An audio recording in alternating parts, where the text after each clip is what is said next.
Hi! Good day everyone! Today is September 21, 2024, Monday, and sobrang busy ng shop. As you can see, table at ang daming cellphone nakaharap. Papakita ko lang sa inyo. 1, 2, and 3. May mga ka-meeting yan lahat. Hindi pa kasali ang iPad dito and laptop. So, ayan lahat yung aking gadgets. And sa palibot dito ng aking shop, papakita ko sa inyo.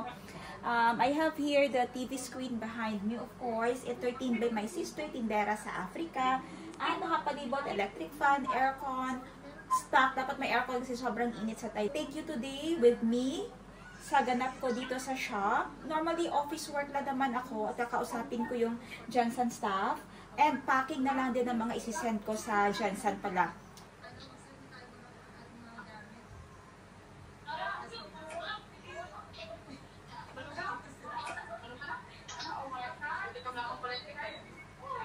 Kyle?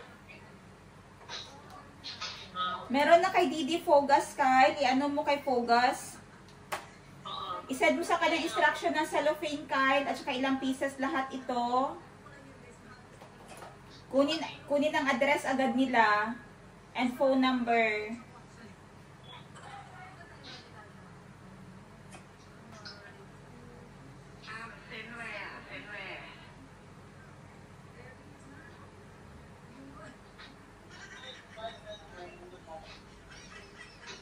The next day.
Yung nakaraan, ipinakita ko sa inyo kung gaano kalinis na itong sahig na ito. So, ngayon puno na naman siya because dumating yung aking mga new leather. This one is real leather from cowhide quality naman. Cowhide leather yung tawag dito. Ayan siya. And the rest are synthetic leather na or PU leather. Mostly people there use cards na lang sa kanilang mga transactions and yung mga IDs nila. Kaya normally, mga cards na lang, card holder na lang yung mga bit-bit nila, hindi na yung mga malalaking wallet. So, I am happy kasi napack ko na yung iba and ready to send na din. The next day.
Ayan, so medyo madami tayong parcels today na i-deliver. Tutulungan ko lang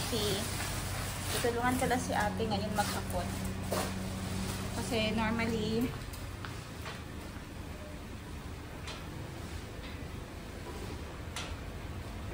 have someone.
Ito palang papel, pinapastamp ito ng guard house, ng guard officer dito bago sila pumasok.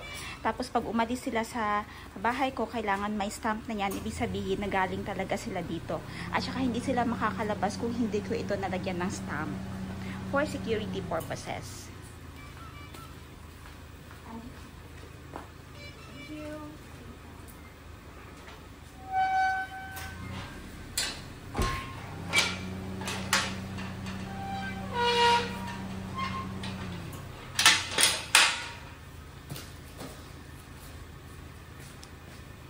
The next day. May mga orders na packing tayo today. These products are bound to the Pakistan. May ano kasi, may customer ako doon na anong tawag dyan?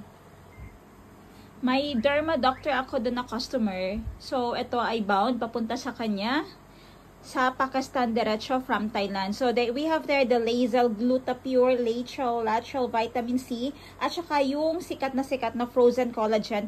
For ilang years niya na yan binibenta at very effective. Lahat yan combined, binibenta nyo doon. Very effective Thailand products yan.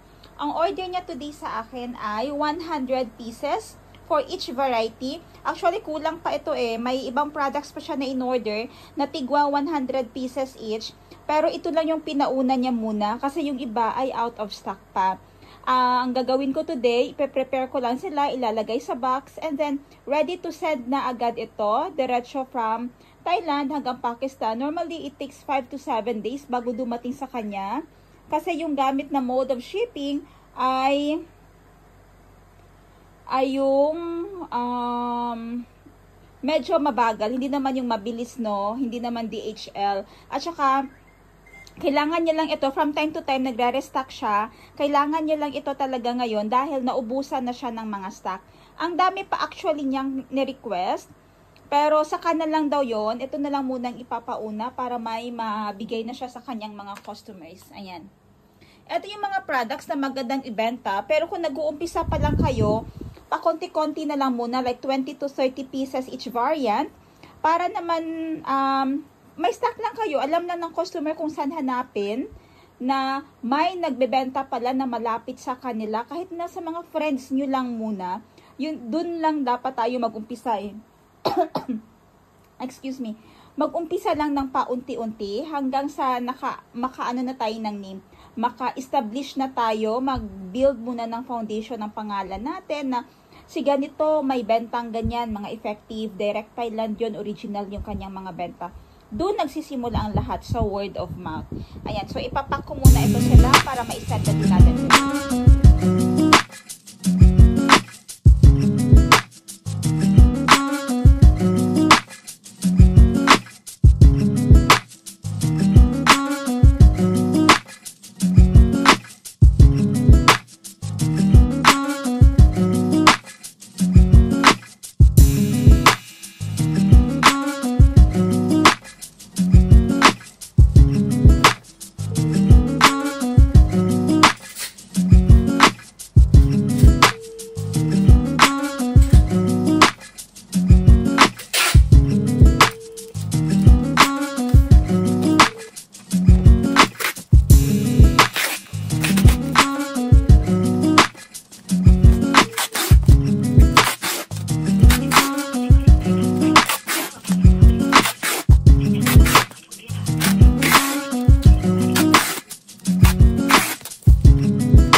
The next day.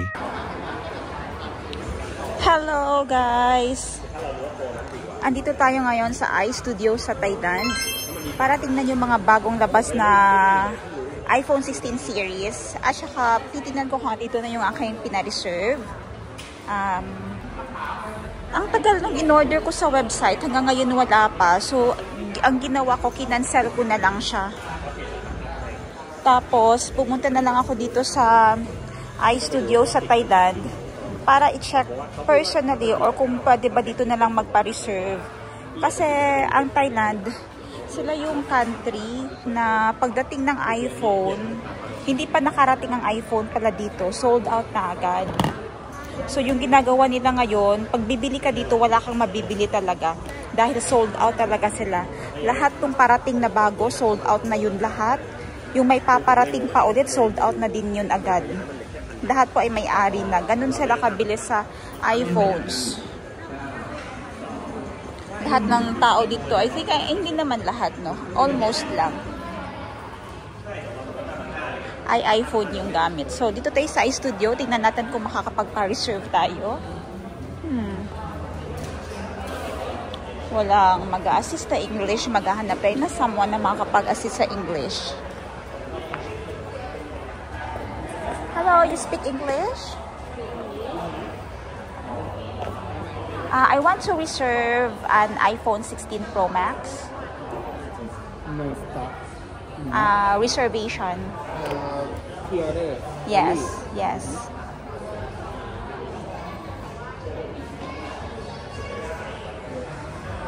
So, tingnan natin kung may mapapa-reserve pa tayo. Pre-order pala yung term. Kasi kahit nasa website, pre-order din naman eh. Pero ang tagal din dumating. Nung nabuko 1 month pa halo. So, kinancel ko na lang siya. Do you want color? Black, white. That's it. 512. Yes ka.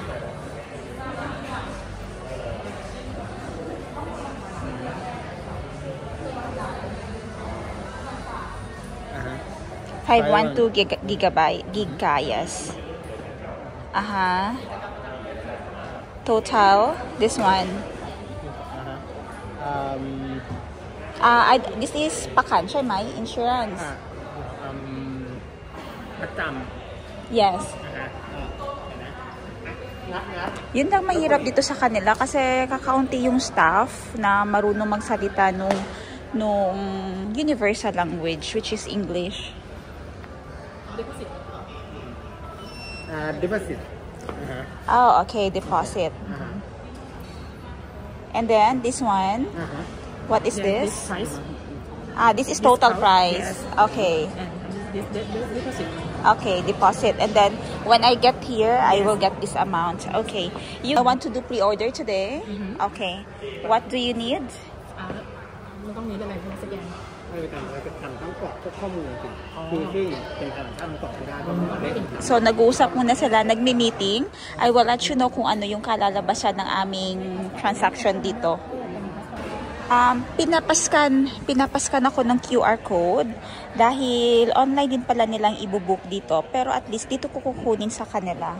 Which model do you want? This one ka. Pro Max ka. This right? Pro Max ka. Alay na. Okay. How about This memory, yes, right? 16 Pro Max, 512 gigabytes ka. This is titanium. Yes, ha. So, nakapasa tayong app nila. So, siya na lang din nagpipindot-pindot. And get the unit. May makikita naman kayo dyan talaga. Pag nyo lang, kaharap nyo lang talaga siya. Pero pag 360 views na nasa gilid-gilid siya, nasa harap, Can you shake? hindi nyo mababasa talaga yan. 1 minute, 37 seconds later. Pagkatapos ng pre-order ng phone, of course, ginutom na naman ang inyong hangatsi. Iikot ko kayo dito sa food court. Typical na food court ng Thailand. kung ano yung mga makikita ninyo, ano yung, gaano kasarap sa mata, hindi lang sa mata, gaano yung matatakam ka talaga sa mga Thai food. Ang dami kasi nilang options, mga hindi pare-pareho ba. So sa front niyan, pwede card ang gamitin mo magbayad. Ayan, mga noodle soup. May malaki ding flyers dun sa taas. Makapagpili ka talaga kung ano yung gusto mo. At saka itong food presentation nila ay true to life. Ayan no, parang yung actual talaga na serving ba yan, may pad thai sila. Mga sauces, spices, andyan kung gusto mong magdagdag sa lasa na timpla nila, kung gusto mo pang dagdagan, ayan, mga pad thai. Mga raw vegetables, toppings yan nila. Parang gusto ko mag-pad thai ngayon. At the same time, parang hindi din. Kasi may nakita kong masarap, madaming masarap. Ito na naman, yung matagal na naman akong makakakain dahil iisipin na naman natin kung ano ang ating kakainin.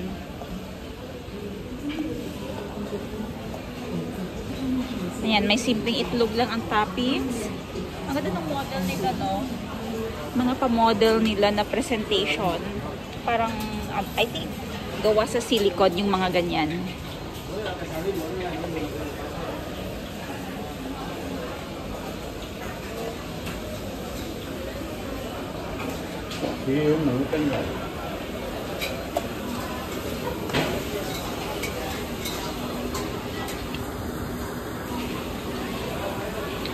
Yun pala, may mga nakatranslate din na English sa baba in case na nalilito ka kung ano yung orderin mo. Pwede mong sabihin yung number 4, or mas madali kasi hindi rin nila alam kahit nabasahin mo sa English or i-pronounce mo ng English sa kanila, mahihirapan silang i-absorb yun. So yung ginagawa namin dito, pinipicturan yun, picturan mo yung menu na gusto mo, tapos isend mo sa kanila. Ibigay mo dun sa babaeng nagsiserve. Sa kabila dito, juices, drinks. Ang ganda na kanilang food court, systematic. Halos online payment na din lahat dito. Wala na yung cash card. Pero hindi sila tatanggap ng cash. It's either cash card or online transfer. Diyan, drinks. Ayun naman yung mga malalaking kawa. Live na niluluto. Ang init pa nung ano mo. Ay, naku, nalilito ako kung ano kayong kakainin. May gulay. Somtang papaya. Gusto ko kumain ito, pero gusto ko may kasama. Somtang papaya, pokpok. Pad thai kaya. Crispy. Pad thai with shrimp.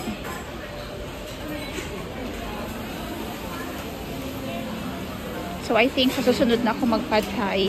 Confused ako ngayon kung aking orderin ay rice with tom yum soup or noodles. Masarap kasi yung noodles na yun, no? Ayun. For only 65 baht, sa 100 pesos. Sarap ng noodles kasi ng Thailand ba? Nakakatakam. Okay, mag-ikot-ikot muna ako, magde-decide ako anong kakainin. Dahil ito yung struggle ko. Nahirapan akong pumili kung anong aking kainin. See you later. Bye-bye. Okay, dito na ako tumigil dun sa dati kong pinag-o-orderan lagi ng aking pagkain. Pag dito ako sa labas. Ito ay Tom Yum Thale or Tom Yum Seafood. Pambansang soup ng Thailand. Dapat tikman nyo yan. Tom Yum Thale or Tom Yum Seafood. Tapos may itlog. Live na naman nila yung lulutuin. Ayan. And andito yung kanyang mga ingredients. Fresh ingredients lahat-lahat. I-fresh niluluto lahat-lahat. Day ka. May panday ka. Ayan, may sinabi siyang wala. Tapos hindi ko naman naintindihan kung ano yun. Sabi ko, okay, no problem. Ayan. Wala ka sa Thailand pag I mean, useless yung pagta-Thailand mo kung wala kang ganito. Sili, madaming sili. sili na may patis.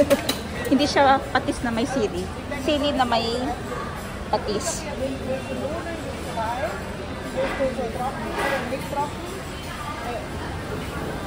Grabe no.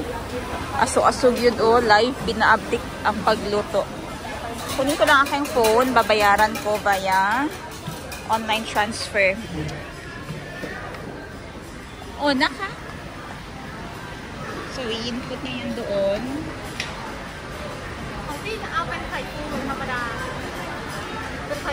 Start count. Okay. So, 100 doon yung babayaran ko dahil foamy yung ginawa sa aking itlog. Ayan, may QR code na sa front nyo. Isa-scan ko lang yan. Automatic magre-reflect dyan 100. 100 or nasa 160 pesos yung aking meal today. We are taking longer to complete. If you have performed a financial transaction, please check your... Ayan, review. Ba't ayaw?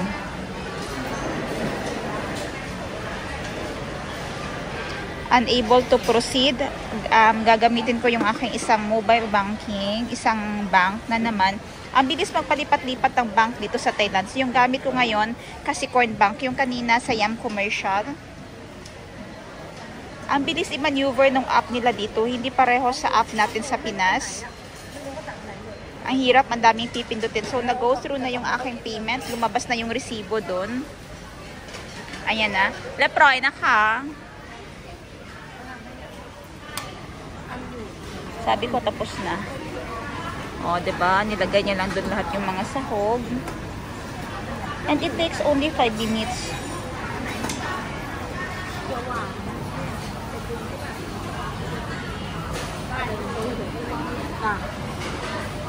Ang galing niya magluto, no? Ito na yung ginagawa ko ngayon sa bahay. Bale, pag nag-grocery o namamalengke, pinatakat ko na lahat yung vegetables, nilalagay sa container or sa ziplock para pag magluluto na, kung ano lang yung lulutuin, yung saktong dami lang ng ingredients, yun lang yung lulutuin. Hindi na kailangan maghiwa-hiwa ng paunti-unti. Paunti-unti.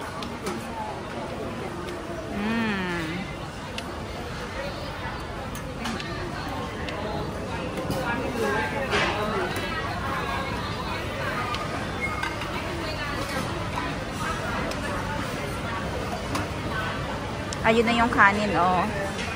Ayun nilutong foamy na itlog, nilagay na sa taas. Kasabay na yan ibibigay yung order nila. Cash card naman yung ginamit ng kabila. So, isa-swipe niya lang dyan. Yung cash card, may bilihan ka niyan. Bago ka pumasok sa food court ng Thailand, may bibilihan ka ng cash card dun sa entrance. So, if ever you have 200 baht, bibigyan ka nila ng card na ang worth ay 200 baht din. So, yun yung ibibigay mo dito pag magbabayad ka. Isa-swipe nila yon. Pag may sukli naman, may matitira, kukunin mo din ulit doon sa pinagbilhan mo ng cash card. Ayun, kumukulo ng aking tom yum.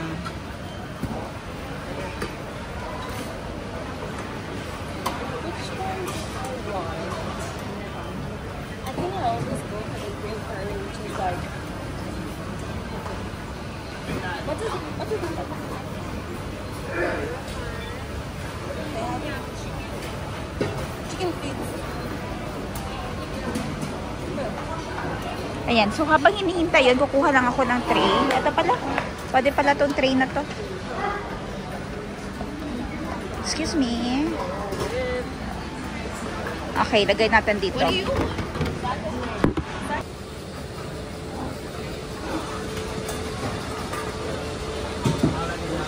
Ayan, ready na.